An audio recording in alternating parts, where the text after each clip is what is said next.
সুপ্রিয় দর্শক, আসসালামু আলাইকুম ওয়া রাহমাতুল্লাহি ওয়া বারাকাতুহু। নাহমাদুহু ওয়া নুসাল্লি আলা রাসূলিহিল কারীম ওয়া আলা আলিহি ওয়া সাহবিহি আজমাইন। দর্শক, এই মুহূর্তে বিশ্বের যে যেখান থেকে দেখছেন এখন টিভি, স্বাগত জানাচ্ছি আপনাদের সকলকে। আমি খালিদ সাইফুল্লাহ বকশী। শুরু করছি আপনাদের জন্য আমাদের মাসব্যাপী বিশেষ আয়োজন আল আরাফা ইসলামী ব্যাংক পিএলসি নিবেদিত কোরআন শিখি। এই আয়োজনটির সহ পৃষ্ঠপোষক ইজি ফ্যাশন লিমিটেড। দর্শক, এই আয়োজনে আমরা শেখাই কোরআনে কারীম। যারা ভুলে গেছেন, ছোটোবেলায় পড়েছেন, এখন মনে নেই, অথবা পড়তে পারেন কিন্তু ভুল হয়, একটু কারেকশন দরকার, চাইলে এই আয়োজন থেকে আপনারা আমাদের সহযোগিতা নিতে পারেন ইনশাআল্লাহ। দর্শক, এই আয়োজনে আমাদের সাথে আছে নাইম।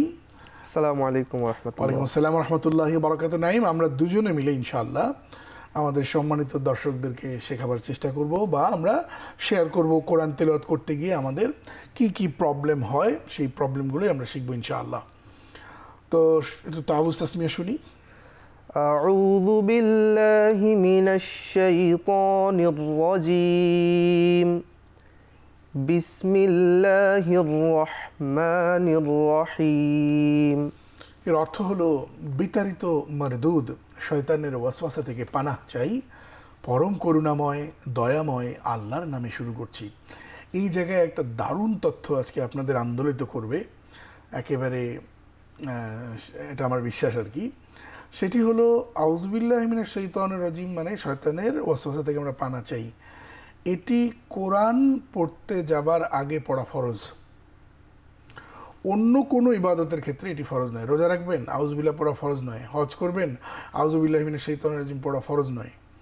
আপনি নামাজ পড়বেন, কোরবানি করবেন, যত রকম ইবাদত আছে, কোনো ইবাদতের সময় বিতাড়িত মরদুদ শয়তানের ওয়াসওয়াসা থেকে পানাহ চাই কথাটি বলবার কোনো প্রয়োজন নেই। পড়লে ভালো, যেমন নামাজে পড়া সুন্নাহ, এটি পড়া যেতেই পারে, কিন্তু কোরআন পড়বার আগে এটা পড়তে হয়।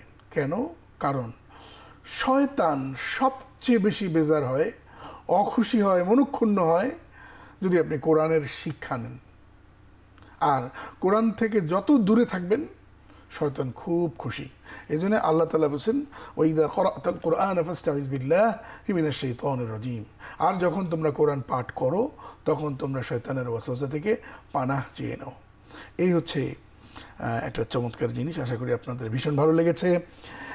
এ পর্যায়ে আমরা আজকে শিখতে চাই তিনটি অক্ষর, বদ, কাফ এবং কফ।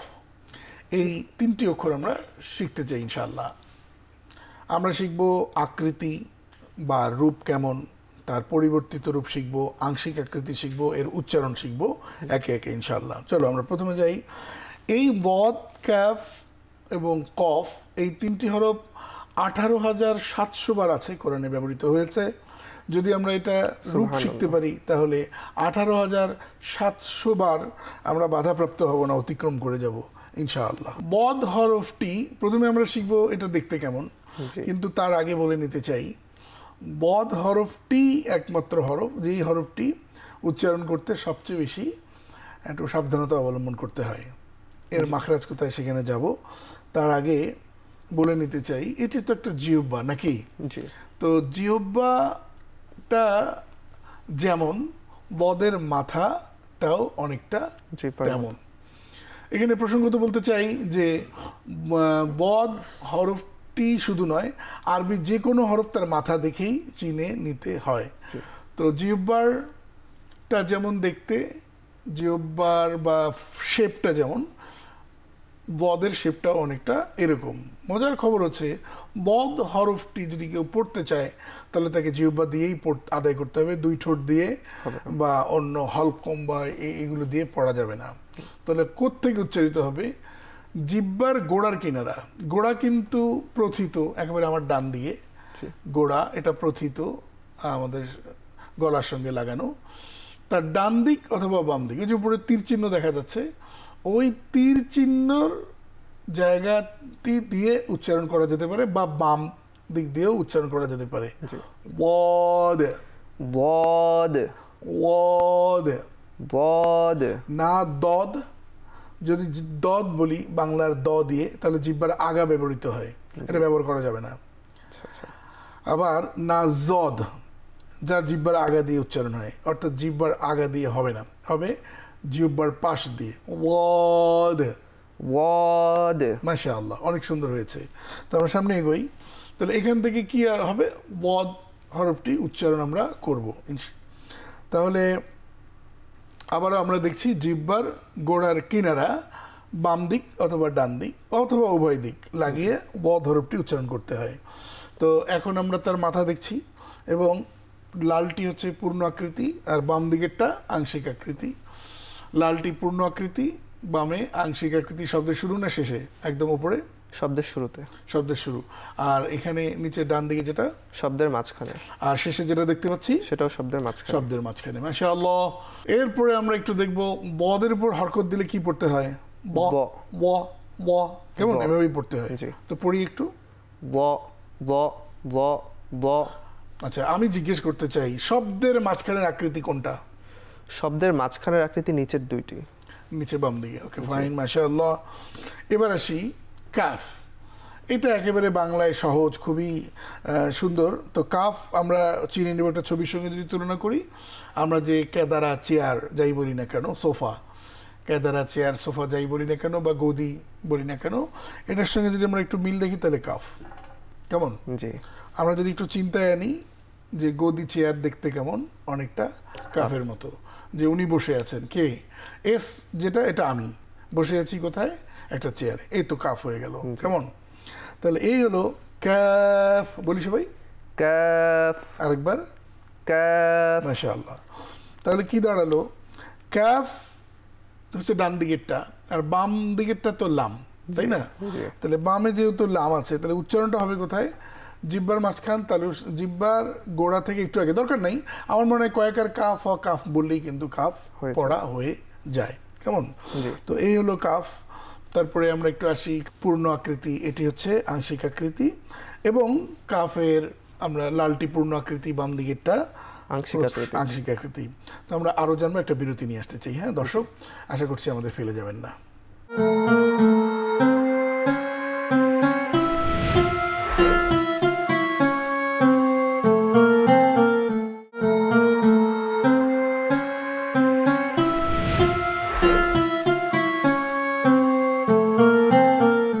স্বাগত আরেকবার, সাথে থাকবার জন্য অসংখ্য ধন্যবাদ।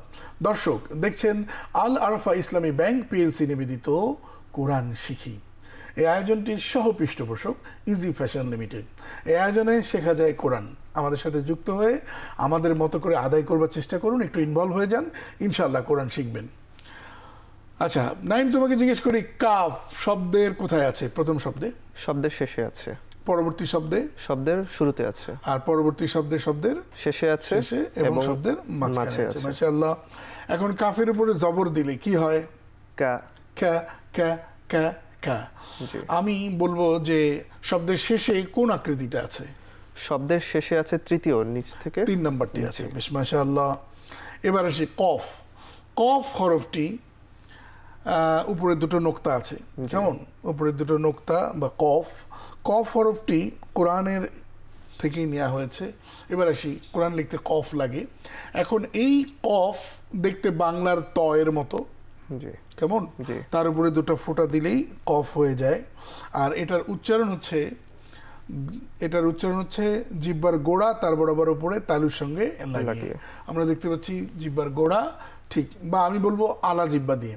কফ। আরেকবার, কফ। আরো একবার। কফ। বেশ, মাশাআল্লাহ। এইভাবে পড়তে হবে। এবং কফ হরফটি কিন্তু মোটা হরফ। মোটা মানে সাইজে মোটা বা দেখতে মোটা না, উচ্চারণে এটা আসলে উচ্চারণে মোটা করে পড়তে হবে। কেমন? তো কফের মাথা থেকে আমরা চিনি নেব, উপরে 2 নোক্তা, মাথা গোল, গোল দাঁত, গোল মাথা, এবং ডান দিকে পূর্ণ আকৃতি এবং বাম দিকে আংশিক আকৃতি। কেমন? এরপরে আমরা কফের উপরে যদি হরকত দিই তাহলে কি উচ্চারণ হবে? ক। ক ক ক। ক। আবার যদি জের দিই দর্শক তাহলে কি কি কি কি। আবার যদি পেশ দেই ও ও ও ও। কেমন? জি। এভাবে আমরা পড়বো ইনশাআল্লাহ। কিন্তু ক আর ফা এর মধ্যে পার্থক্য কি? এর 2 নোক্তা আর 1 নোক্তা। জি। 2 নোক্তা দিলে কফ, 1 নোক্তা দিলে ক, ফা। 1 নোক্তা দিলে ফা। এই পার্থক্যটা আমাদের মনে রাখতে হবে ইনশাআল্লাহ। এটা পড়ে দেখি একটু। ক তা ক। না, এখানে ক প্রথমে পড়বো, তারপরে পড়বো তা, জি। কেন টানবো?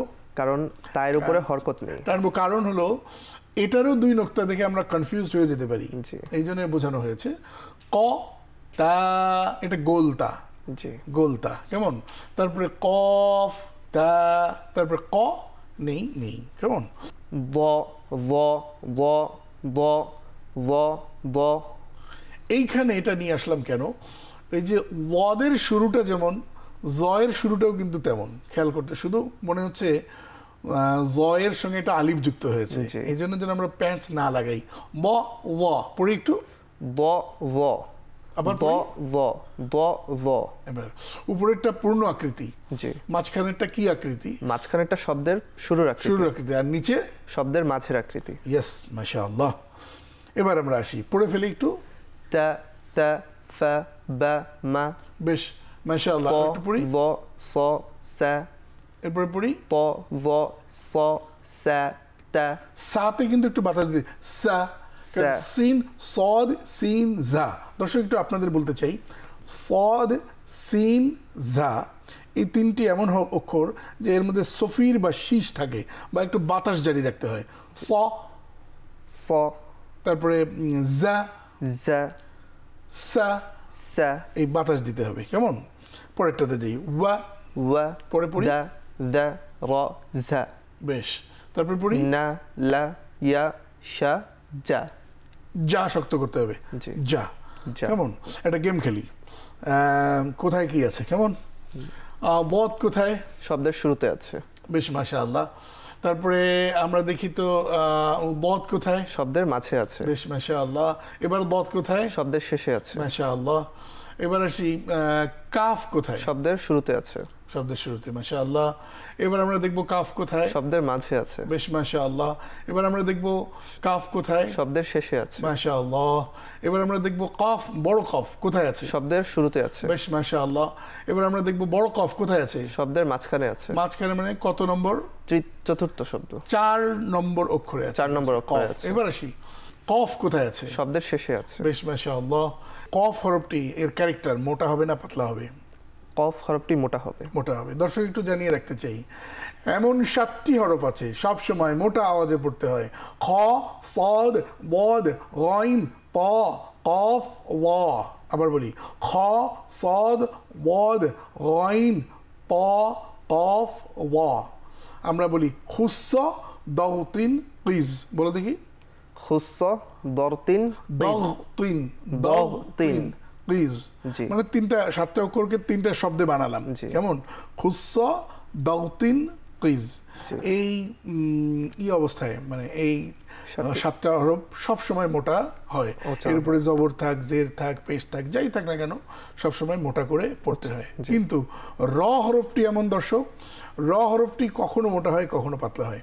র এর উপর জবর, র এর উপর পেশ, মোটা। র সাকিন ডান দিকে জবর, র সাকিন ডান দিকে পেশ, মোটা। পাতলা কখন, রয়ের নিচে জের, র সাকিন ডান দিকে জের হলে ওই রকে পাতলা করে পড়তে হয়। উদাহরণসহ জানবো একটা বিরতির পর, আশা করছি আমাদের সাথেই থাকবেন।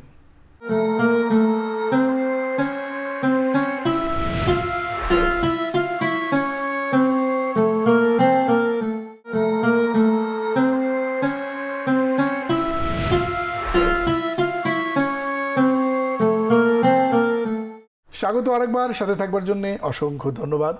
দর্শক দেখছেন আল আরাফা ইসলামী ব্যাংক পিএলসি নিবেদিত কোরআন শিখি। এই আয়োজনের সহ পৃষ্ঠপোষক ইজি ফ্যাশন লিমিটেড। দর্শক, আমরা এই আয়োজনে শিখি কোরআন, শেখাই কোরআন। লাভবান হতে চাইলে যুক্ত হয়ে যান। এ পর্যায়ে আমরা শিখব সূরা লাহাব। আউযুবিল্লাহি বিসমিল্লাহ, পড়ে ফেলো।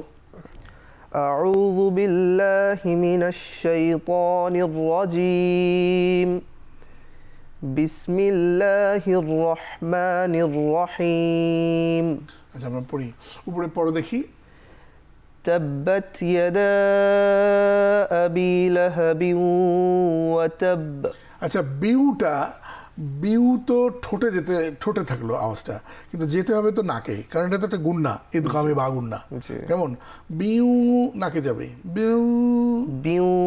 এরকম পড়ে দেখি। তাব্বাত, تبت يدا أبي لهب وتب। এখানে তাব্বাত, এখানে তায়ের মধ্যে একটু হামস, একটু বাতাস দিতে হবে। দর্শক এখানে আবার একটু বলে রাখি যে এই যে তাব্বাত করে একটু যে বাতাস জারি রাখতে হবে, এটা একটা সিফাত, এটা একটা মাহমুসার হরফ, বা এখানে বাতাস জারি রাখলে সুন্দর লাগে। কিন্তু এতটুকু না বানলে যে আপনার লাহানে জলি বা বড় ভুল হবে এমনটা কিন্তু না, এটা তিলাওয়াতের সৌন্দর্যের জন্য জানিয়ে দিলাম। তো তাব্বাত আরেকবার পড়ি। تبت يدا أبي لهب وتب। তো এখানে আমরা 4টা মাখরাজকে ফোকাস করতে চাই। তাব্বাত ইয়াদা, দাতে 3 আলিফ টান, এটার মধ্যে মুনফাসিল বা 3 আলিফ টেনে পড়তে হয়, জবরের বাম পাশে আলিফের রূপে হামজা আসছে। জি।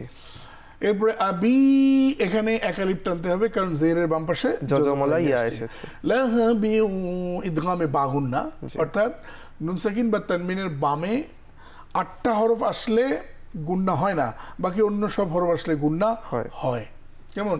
এখানে বিউ গুন্না হবে, ও তাব এখানে কিন্তু কলকলা হবে ডেফিনেটলি, এবং এটা শক্ত করে ছেড়ে দিতে হবে। কি অর্থ এর? ধ্বংস হোক আবুল আহাবের হস্তদয় এবং ধ্বংস হোক সে নিজেও। অভিস্পাত করা হয়েছে, কেন করা হয়েছে সেটা পরে বলবো ইনশাআল্লাহ। তো এবার আসি, মা আগনা পড়ো। ما أغنى عنه ماله وما كسب। আচ্ছা, ওয়া হরফটি 2 ঠোঁট গোল করার দ্বারা, ওয়ামা 2 ঠোঁট, দর্শক ওয়ামা 2 ঠোঁট গোল করার দ্বারা ওয়াও হরফটি উচ্চারিত হয়, ওয়ামা নয়, ওয়ামা এই। তো এখানে একটু তোমার ভুল হয়েছে, কাসাব বা কলকলা করতে হবে। তাহলে আমরা এখানেও 5টা এখানে তাজবিদ আমরা মার্ক করতে পারি। প্রথমে মা, মধ্যে মুনফাসিল 3 আলিফ টেনে পড়তে হয়, মা 3 আলিফ টানতে হবে, মা আউনা আনহু, আন গুন্না হবে কিনা? আন গুন্না হবে না। কেন হবে না? কারণ নুন সাকিনের পরে হা এসেছে। হ্যাঁ হচ্ছে ইজহারের হরফ, তাই না? মালুহু, মা কেন টানলাম? কারণ এখানে এখানে জবরের বাম পাশে খালি আলিফ এসেছে। হু কেন টানলাম? কারণ খাড়া জবর খারাজের উল্টা পেশে 1 আলিফ। দর্শক, খাড়া জবর খারাজের উল্টা পেশ হলে 1 আলিফ টেনে পড়তে হয়। আবার বলছি, খাড়া জবর খারাজের উল্টা পেশ দেখলে 1 আলিফ টেনে পড়তে হয়। এবার আসি, ওয়ামা 1 আলিফ, মা 1 আলিফ, কাসাব কলকলা। জি। তো আল্লাহ তাআলা অভিশাপ করছেন এভাবে, তার ধন সম্পদ ও তার উপার্জন তার কোনো উপকারে আসবে না। কার? লাভের কথা বলা হয়েছে। কেমন? তারপরে সায়াসলাটা পড়ি দেখি। سيصلى نارا ذات لهب। আবার পড়ি, সায়াস। سيصلى, এখানে সদ, এই সদের মধ্যে 3টা কাজ করতে হয়। এক হচ্ছে সদ ইস্তেআলার হরফ, ইস্তেআলা মানে মোটা করে পড়তে হয়, সদ সদ। কেমন? সায়াস মোটা ইস্তেআলা। এরপরে সদের মধ্যে সফির আছে, সফির মানে বাতাস জারি করতে হয়। কেমন? সায়াস, হ্যাঁ এটা করতে হবে। লা নারা পড়ো, না যাতা লাহাব। سيصلى نارا ذات لهب। বেশ। তো সায়াস মোটা করবো, না 1 আলিফ টানবো, লাও 1 আলিফ টানবো, র ইকফা গুন্না জি করবো, যা 1 আলিফ টানবো, জবরের বাম পাশে খালি আলিফ থাকবার কারণে লাহাব বা কলকলা করবো ইনশাআল্লাহ। অর্থটা কি? অচিরে সে দগ্ধ হবে লেলিহান আগুনে। এটা আবুল আহাবের কথা বলা হয়েছে, অত্যাচারী একজন। এবার আসি, ওয়ামরাআত, এটা পড়ে দেখি। ওয়ামরাআতু, ছোট 2 ঠোঁট গোল, ওয়ামরাআতু। ওয়ামরাআতু, রয়ে তাকরির আছে, রটা কেঁপে যাবে, ভাইব্রেট করবে। কেমন? জি। ওয়ামরাআতু। ওয়ামরাআতু, এরপরে হাম্মালাতা পড়ো। হাম্মালাতাল হাতাব। হাম্মা চাপ দাও, হাম্মালাতাল হাতাব। বেশ। হাম্মা এখানে কি গুণনা হয়েছে? হাম্মা এখানে এখানে হয়েছে ওয়াজিব গুণনা। ওয়াজিব গুণা। হরকতের বাম পাশে নুন আর মিমে তাসদিদ হলে তাকে ওয়াজিব গুণনা বলে। আবারও বলি, দর্শক অনেকে মোটা দাগে এভাবে বলেন নুনে মিমে তাসদিদ হলে ওয়াজিব গুণনা হয়। কথাটা পুরোপুরি সঠিক নয়। পুরোপুরি সঠিক হবে হরকতের বাম পাশে নুন আর মিমে তাসদিদ হলে। যদি তানউইনের বামে আসে, নুন আর মিম আসে, তখন তো ওয়াজিব গুণনা নয়, তখন তো ইদগামে বাগুন্না হয়। এই জন্যে আমরা বলবো হরকতের বাম পাশে নুন আর মিমে তাসদিদ হলে ওয়াজিব গুণনা হয়। আর তানবিনের বামে যদি নুন আর মিম আসে আর সেখানে যদি তাসদিদ থাকে তাহলে তো সেখানে ইদগাম বাগুন হয়, তাসদিদ থাকুক বা না থাকুক। তো এটা আমাদের একটু খেয়াল রাখতে হবে। তাহলে এর অর্থটা কি? আর তার স্ত্রীও যে কাঠ বহনকারিণী, যে কাঁটার সাহায্যে নবীকে কষ্ট দিত এবং একজনের কথা অন্যজনকে বলে পারস্পরিক বিবাদের আগুন জ্বালাতো, এমন একজন মহিলা যেটা আবু লাহাবের স্ত্রী, তার সম্পর্কেও কিন্তু এই অভিস্পাত করা হয়েছে। তো নাইম, তোমাকে অসংখ্য ধন্যবাদ আমাদেরকে এই সময় দেওয়ার জন্য। জি, আপনাকে অসংখ্য ধন্যবাদ। দর্শক, সবচেয়ে বড় ধন্যবাদ তো আপনারা পেলেন যে এতক্ষণ আপনারা আমাদের সাথে ছিলেন। মনে রাখতে হবে, কোরআন পড়তে গিয়ে আমাদের দুই ধরনের ভুল হয়। এই ভুলকে বলা হয় লাহান বা বড় ভুল। লাহান কি? লাহান মানে ভুল, জলি মানে লাহানে জলি মানে প্রকাশ্য ভুল বা বড় ভুল। কি কারণে হয়?